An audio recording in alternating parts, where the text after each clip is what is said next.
H D. Kumaraswamy ಅವರ ಆರೋಪಕ್ಕೆ ADGP Chandrashekhar ತಿರುಗೇಟನ್ನ ಕೊಟ್ಟಿದ್ದಾರೆ.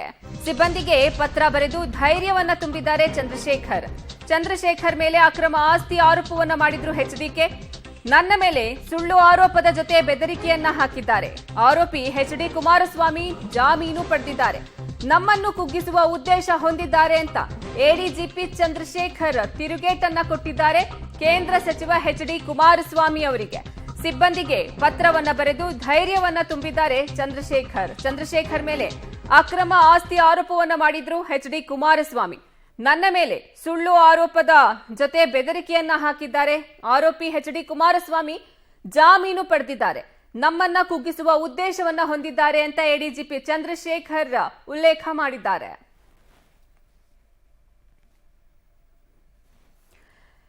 ಕೇಂದ್ರ ಸಚಿವ ಎಚ್.ಡಿ. ಕುಮಾರಸ್ವಾಮಿ ಅವರು ಎಡಿಜಿಪಿ ಚಂದ್ರಶೇಖರ್ ಅವರ ವಿರುದ್ಧ ಆರೋಪವನ್ನ ಮಾಡಿದ್ರು. ಸದ್ಯ ಇದಕ್ಕೆ ಎಡಿಜಿಪಿ ಚಂದ್ರಶೇಖರ್ ತಿರುಗೇಟನ್ನ ಕೊಟ್ಟಿದ್ದಾರೆ. ಸಿಬ್ಬಂದಿಗೆ ಪತ್ರವನ್ನ ಬರೆದು ಧೈರ್ಯವನ್ನ ತುಂಬುವಂತಹ ಕೆಲಸ ಮಾಡಿದ್ದಾರೆ ಎಡಿಜಿಪಿ ಚಂದ್ರಶೇಖರ್ ಮೇಲೆ ಅಕ್ರಮ ಆಸ್ತಿ ಆರೋಪ ಮಾಡಿದ್ರು ಎಚ್.ಡಿ. ಕುಮಾರಸ್ವಾಮಿ. ನನ್ನ ಮೇಲೆ ಸುಳ್ಳು ಆರೋಪದ ಜೊತೆ ಬೆದರಿಕೆಯನ್ನ ಹಾಕಿದ್ದಾರೆ. ಆರೋಪಿ ಎಚ್.ಡಿ. ಕುಮಾರಸ್ವಾಮಿ ಜಾಮೀನನ್ನ ಪಡ್ಕೊಂಡಿದ್ದಾರೆ. ನಮ್ಮನ್ನ ಕುಗ್ಗಿಸುವ ಉದ್ದೇಶವನ್ನ ಹೊಂದಿದ್ದಾರೆ ಅಂತ ಎಡಿಜಿಪಿ ಚಂದ್ರಶೇಖರ್ ಎಚ್.ಡಿ. ಕುಮಾರಸ್ವಾಮಿ ವಿರುದ್ಧ ವಾಗ್ದಾಳಿಯನ್ನ ನಡೆಸಿದ್ದಾರೆ. ತಮ್ಮ ಸಿಬ್ಬಂದಿಗೆ ಪತ್ರವನ್ನ ಬರೆದು ಧೈರ್ಯವನ್ನ ತುಂಬುವಂತಹ ಕೆಲಸ ಮಾಡಿದ್ದಾರೆ ಎಡಿಜಿಪಿ ಚಂದ್ರಶೇಖರ್ ಅವರು. ಸದ್ಯ ಆರೋಪಿ ಎಚ್.ಡಿ. ಕುಮಾರಸ್ವಾಮಿ ಅವರು ಜಾಮೀನನ್ನ ಪಡ್ಕೊಂಡಿದ್ದಾರೆ. ಈ ಮಧ್ಯೆಯೂ ನಮ್ಮನ್ನ ಕುಗ್ಗಿಸುವ ಉದ್ದೇಶವನ್ನ ಹೊಂದಿದ್ದಾರೆ ಅವರು. ನನ್ನ ಮೇಲೆ ಸುಳ್ಳು ಆರೋಪದ ಜೊತೆ ಬೆದರಿಕೆಯನ್ನು ಸಹ ಹಾಕಿದ್ದಾರೆ. ಚಂದ್ರಶೇಖರ್ ಮೇಲೆ ಅಕ್ರಮ ಆಸ್ತಿ ಆರೋಪವನ್ನ ಮಾಡಿದ್ರು ಎಚ್.ಡಿ. ಕುಮಾರಸ್ವಾಮಿ. ಸದ್ಯ ಕುಮಾರಸ್ವಾಮಿ ಅವರ ಆರೋಪಕ್ಕೆ ತಿರುಗೇಟನ್ನ ಕೊಟ್ಟಿದ್ದಾರೆ ಎಡಿಜಿಪಿ ಚಂದ್ರಶೇಖರ್. ತಮ್ಮ ಸಿಬ್ಬಂದಿಗೆ ಪತ್ರವನ್ನ ಬರೆದು ಧೈರ್ಯ ತುಂಬಿದ್ದಾರೆ ಚಂದ್ರಶೇಖರ್ ಅವರ ಮೇಲೆ ಅಕ್ರಮ ಆಸ್ತಿ ಆರೋಪವನ್ನ ಕೇಂದ್ರ ಸಚಿವ ಕುಮಾರಸ್ವಾಮಿ ಅವರು ಮಾಡಿದ್ರು. ಅವನು ಎಷ್ಟೇ ಉನ್ನತ ಸ್ಥಾನದಲ್ಲಿದ್ರೂ ಆತನೊಬ್ಬ ಆರೋಪ ಮತ್ತು ಬೆದರಿಕೆಗಳಿಂದ ನಾವು ನಿರಾಶೆಗೊಳ್ಳಬಾರದು.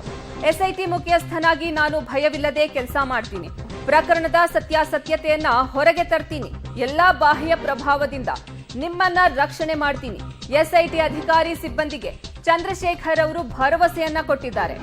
ಆತ ಎಷ್ಟೇ ಉನ್ನತ ಸ್ಥಾನದಲ್ಲಿದ್ರೂ ಆತನೊಬ್ಬ ಆರೋಪ ಮತ್ತು ಬೆದರಿಕೆಗಳಿಂದ ನಾವು ನಿರಾಸೆಗೊಳ್ಳಬಾರದು.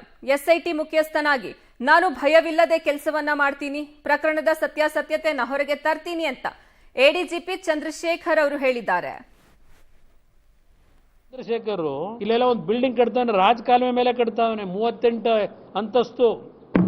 ಈ ಚಂದ್ರಶೇಖರ್ ಕಟ್ತಾ ಇರೋದು ಅವ್ರ ಹೆಂಡತಿ ಹೆಸರಿನಲ್ಲಿ. ಇಲ್ಲೇ ಇದೆ ಎಂತದ್ದು ನಿಮ್ಮ ಮಾನ್ಯತಾ ಟೆಕ್ಸ್ ಪಾರ್ಕ್ ಎದುರಿಗೆ. ಅವ್ರ ಕೈ ಕೆಳಗೆ ಕೆಲಸ ಮಾಡ್ತಕ್ಕಂತ ಇನ್ಸ್ಪೆಕ್ಟರ್ ಹೇಳೋದು ಇದು ಕಂಪ್ಲೇಂಟು. ಇನ್ಸ್ಪೆಕ್ಟರ್ ಕಂಪ್ಲೇಂಟ್ ಕೊಟ್ಟಿರೋದು. ಚಂದ್ರಶೇಖರ್ ಇಲ್ಲೆಲ್ಲ ಒಂದು ಬಿಲ್ಡಿಂಗ್ ಕಟ್ತಾನೆ, ರಾಜಕಾಲುವೆ ಮೇಲೆ ಕಟ್ತಾವನೆ, 38 ಅಂತಸ್ತು. ಈ ಚಂದ್ರಶೇಖರ್ ಕಟ್ತಾ ಇರೋದು ಅವ್ರ ಹೆಂಡತಿ ಹೆಸರಿನಲ್ಲಿ. ಇಲ್ಲೇ ಇದೆ ಎಂತದ್ದು ನಿಮ್ಮ ಮಾನ್ಯತಾ ಟೆಕ್ಸ್ ಪಾರ್ಕ್ ಎದುರಿಗೆ. ಅವ್ರ ಕೈ ಕೆಳಗೆ ಕೆಲಸ ಮಾಡ್ತಕ್ಕಂತ ಇನ್ಸ್ಪೆಕ್ಟರ್ ಹೇಳೋದು ಇದು ಕಂಪ್ಲೇಂಟು. ಇನ್ಸ್ಪೆಕ್ಟರ್ ಕಂಪ್ಲೇಂಟ್ ಕೊಟ್ಟಿರೋದು.